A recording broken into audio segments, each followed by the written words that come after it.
എന്തെങ്കിലും സ്പെഷ്യൽ കിട്ടിയിട്ടുണ്ടെങ്കിൽ ഉമ്മച്ചി നേരെ പറമ്പിലേക്ക് ഇറങ്ങി കറിവേപ്പിലയും ഇഞ്ചിയും ആദ്യം എടുക്കുക. അത് കണ്ടിട്ട് ഞാനും അത് ശീലാക്കി കേട്ടോ.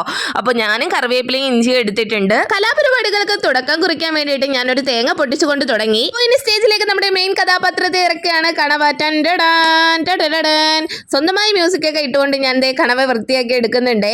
ഞങ്ങളുടെ നാട്ടിൽ ഇതിനെ കണവ എന്ന് പറയും. നിങ്ങളുടെ നാട്ടിൽ എന്ത് പറയുമെന്ന് ഒന്ന് കമന്റ് ചെയ്തേക്കണേ. അപ്പോൾ കണവ ഞാൻ വൃത്തിയാക്കി കട്ട് ചെയ്ത് എടുത്തിട്ടുണ്ട്. പിന്നെ കുറച്ച് മുട്ടയും കിട്ടിയിട്ടുണ്ട്. അത് ഞാൻ പ്രത്യേകം മാറ്റി വെച്ചിട്ടുണ്ട് കേട്ടോ. ഇനി ഞാൻ കുക്കറിലാണ് കേട്ടോ പാതി വേവിച്ചെടുക്കുന്നത്. അപ്പോൾ ഞാൻ ഇതേ കുക്കറിലേക്ക് ഇതെല്ലാം ഇട്ട് കൊടുക്കുന്നുണ്ട്. പിന്നെ കുറച്ച് ഉപ്പും മഞ്ഞൾപ്പൊടിയും കുറച്ച് വെള്ളം ഇട്ട് ഒന്ന് വേവിക്കാൻ വെച്ച് ഒരു മിക്സിയുടെ ജാറിലേക്ക് കുറച്ച് തേങ്ങയും കുറച്ച് പെരിഞ്ചീരകവും കുറച്ച് പട്ടയൊക്കെ ഇട്ട് ഒന്ന് ക്രഷ് ചെയ്തെടുത്തിട്ടുണ്ട്. ചൂടായ എണ്ണയിലേക്ക് കടുകും കറിവേപ്പിലയും ഇട്ട് ഒന്ന് പൊട്ടിച്ച് ഇഞ്ചി വെളുത്തുള്ളി പേസ്റ്റും ഇട്ട് ഒന്ന് വാട്ടിയ ശേഷം സവാളയും ചെറുതായി അരിഞ്ഞ കുഞ്ഞുള്ളിയും പച്ചമുളകും ഉപ്പും ഇട്ട് ഒന്ന് വാട്ടിയെടുക്കുന്നുണ്ട്. വാട്ടിയെടുത്ത ശേഷം പിന്നെ അതിലേക്ക് മസാലകൾ ചേർത്ത് കൊടുക്കണം. മഞ്ഞൾപ്പൊടി, മുളക് പൊടി, മല്ലിപ്പൊടി ഇവയെല്ലാം ചേർത്ത് ഒന്ന് ഇളക്കി എടുക്കുകയാണ്. ഈ സമയം കൊണ്ട് നമ്മുടെ കണവ സെറ്റായി വന്നിട്ടുണ്ട്. ഇനി അതും കൂടി ഇതിലേക്ക് ഒഴിച്ചിട്ട് കൊടുക്കാം. എന്നിട്ട് നന്നായിട്ട് ഒന്ന് ഇളക്കിയെടുക്കാം. ഇളക്കിയെടുക്കുമ്പോൾ തന്നെ കഴിക്കാൻ തോന്നും, അത്രയ്ക്ക് ലുക്കാണ്. ഈ സമയത്ത് മറന്നു പോകരുത്, നമ്മൾ ഫ്രൈ അല്ല ഉദ്ദേശിക്കുന്നത്, തോരനാണ്. അപ്പോൾ നമ്മൾ ക്രഷ് ചെയ്ത് വെച്ചിട്ടുള്ള ആ തേങ്ങയും കൂടി ഇതിലേക്ക് ആഡ് ചെയ്ത് കൊടുക്കുക.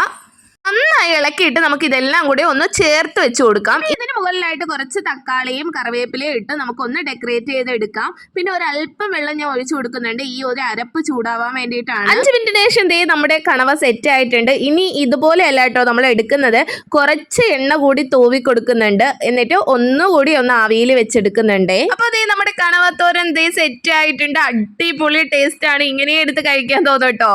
ലുക്ക് മാത്രമല്ല കേട്ടോ, പൊളി ടേസ്റ്റ് ആണ്. ഇതുപോലെ ഒരിക്കലും ഉണ്ടാക്കി നോക്കുക, അടിപൊളിയാണ്.